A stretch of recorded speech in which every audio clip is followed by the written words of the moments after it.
கிழிஞ்சடனின் கேட்கிறாரு, வாங்கி கொடுக்கிறீங்க. கோஷம் கட்ட கணவர்மார்களும் தந்தைகளும். தன்னுடைய மகள் உடம்போடு ஒட்டி அபாயா கேட்கிறாள். சுப்ஹானல்லாஹ். அந்த அபாயாவை உடுத்துக்கொண்டு பாதையில் போகின்ற பொழுது உங்களுடைய பிள்ளைகளை அந்நிய ஆண்கள் பார்த்து ரசிக்கிறார்கள். இதை மறந்துடக்கூடாது. உங்களுடைய பெண் பிள்ளை, வயதுக்கு வந்த பிள்ளை அந்த அபாயாவை உடுத்துக்கொண்டு ரோட்ல போறா, பள்ளியில தொழுதுட்டு வெளியில போறா. ஆண்கள் எல்லாம் வெளியில போறாங்க பெருநாள் தொழுதுட்டு.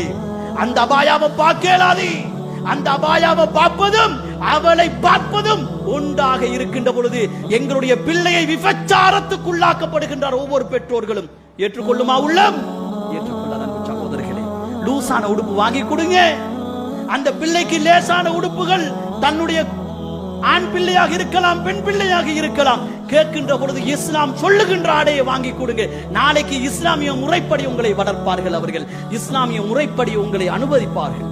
எனவே அன்பு சகோதரர்களே, இன்னும் ஈது திருநாள் என்று சொல்றோமே, இந்த திருநாளையில அதிகமான வாலிபர்கள் இருக்கிறார்கள்.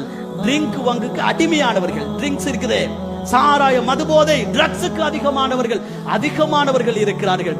தியாக திருநாள் அவருடைய வீடுகளில் சந்தோஷமாக அது சாராயத்தோடு போகும். அன்றைய நாள் நைட் ஒவ்வொரு வீடுகளில் வாலிபர்கள் அதிகமாக இருக்கிறார்கள், தூளுக்கு அடிமையானவர்கள்.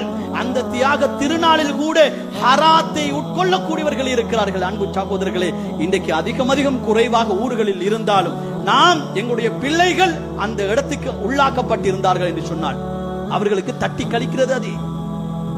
இன்றைக்கு வாப்பாவும் பிள்ளையும் ஒரே விஷயத்தை ஒரு டப்பாவுல தூள் போடுறாரு. சுபஹானல்லாஹ். அல்லாஹ் பாதுகாக்கணும் அந்த குடும்பத்தை, அல்லாஹ் மன்னிக்கணும்.